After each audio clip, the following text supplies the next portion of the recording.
Meanwhile, Gordon was pulling the express on the main line. He was on his way to Vickerstown. Then he saw the derailed freight cars. "Oh dear, Mevy," Gordon said. "That's a serious accident you have there." And he steamed off with the express. Just then, Sonia came to the rescue, and she pulled Mevy and her freight cars back onto the rails.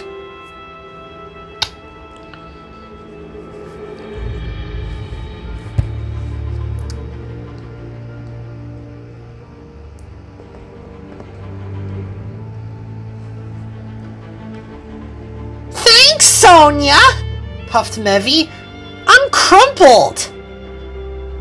"You'll be better soon," she said. The next day, Mr. Producer had a job for Aaron. "A freight train has to be taken to Boston, Massachusetts," he said. "You must collect it now." "Will do, Mr. Producer," Aaron said, and she steamed out of the siding.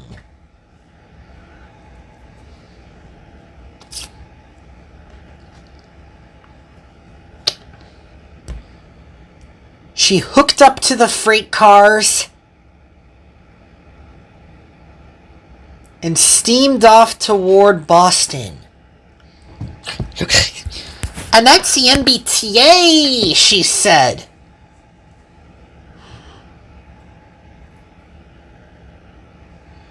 She soon steamed into the countryside with her freight train as she clattered along the line.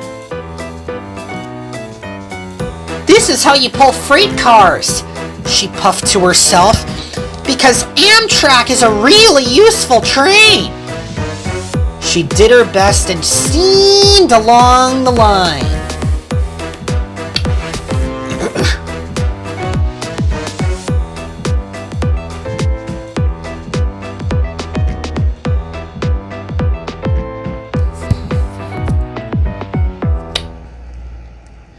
The freight cars were very heavy, but Aaron managed to take the initiative.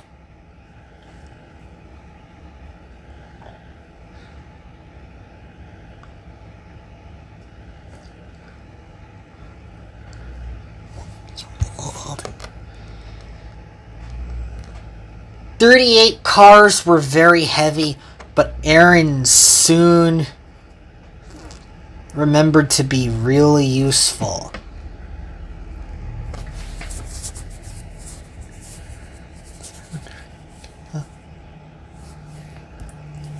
On the grade crossing ahead, it was quiet.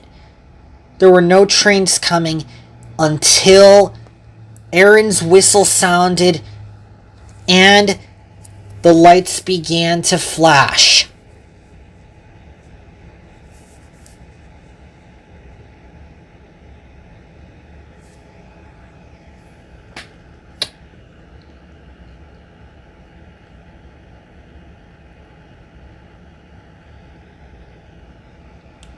And the gates began to come down while the bell rung. Erin steamed over the grade crossing with all of her goods. It was a long train. Then she had to stop at a signal.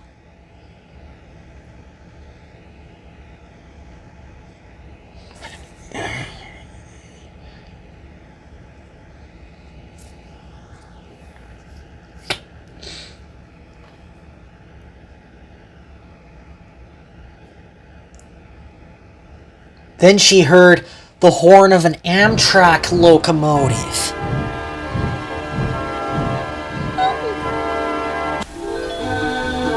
It was the ALC-42 Charger engines. They were going at breakneck speed with the California Zephyr. It was a long train. But the coaches clattered along the line, while they approached Erin.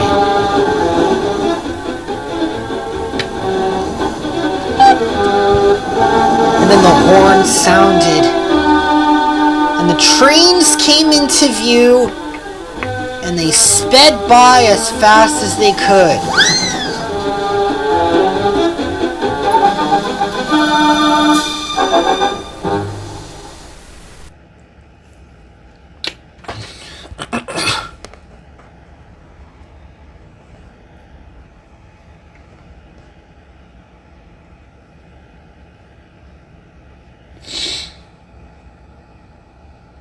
After the signal was green, Erin soon continued on her way to deliver her goods.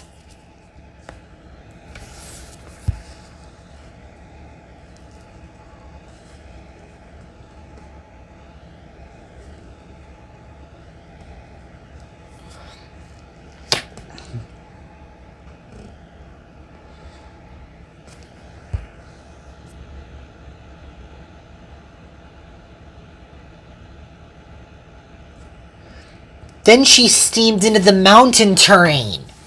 It was gorgeous. This is how I go around curves, Erin said to herself, because I'm a really useful engine that knows a lot. And her freight cars clattered along the line while she led the way.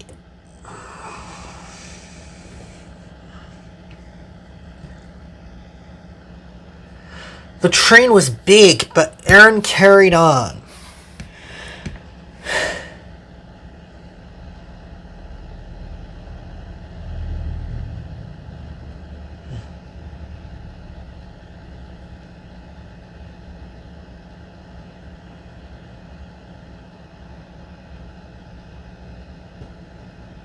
It was really long. But the full freight cars were loaded with everything, but she still made it around the mountain.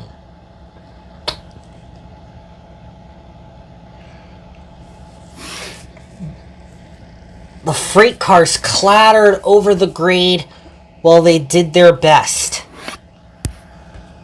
"The best is yet to come! The best is yet to come!" they said.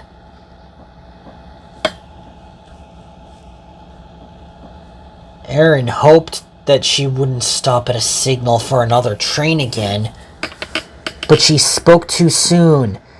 "The MBTA commuter rail has to head to North Station," she said. And she steamed through Metro West while with her goods.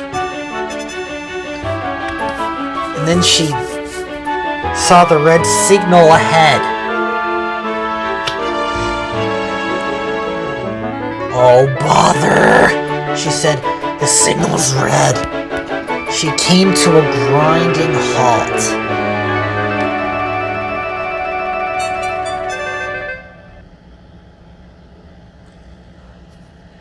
Then the Lowell Line train came into view with the cab coach in the rear, and it plummeted by Erin at full speed.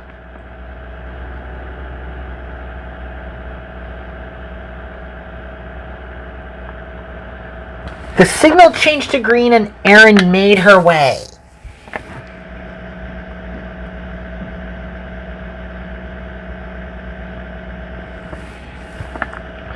Over on the grade crossing ahead, a semi-truck was stuck, but the driver got out just in time, 'cause Erin was fast approaching. Her driver slammed the emergency brakes on,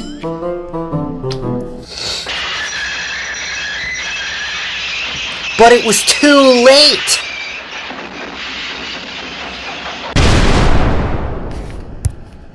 She came right off the tracks. Her wheels left the rails, bounced on the sleepers, and she flipped over and went under the ground and killed the grass. She flipped upside down.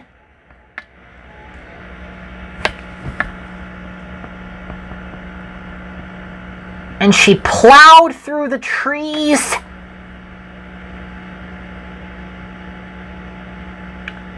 And shredded the grass into pieces. And she saw the outline of a house.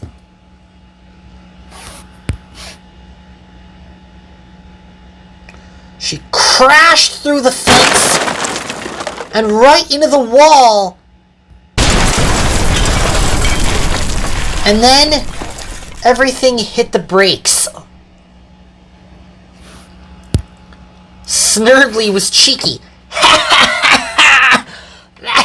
That liquor kicker smashed her train, she laughed. I'll just slice her boiler in half. And she was so evil, she sped off. Luckily, no one was hurt, but the freight cars were derailed and Erin was on her side. Just then, Rose came to the rescue. She pulled the freight cars upright with Erin with her, and the freight cars went back onto their wheels, and they twirled around.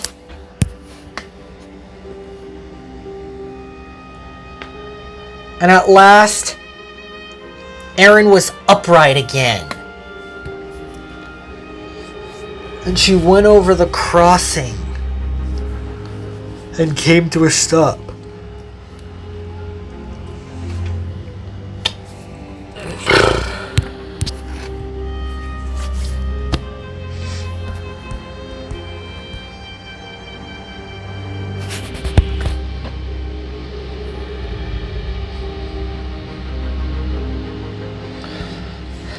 Thank you, Rose, Erin said. You're welcome, Erin, said Rose.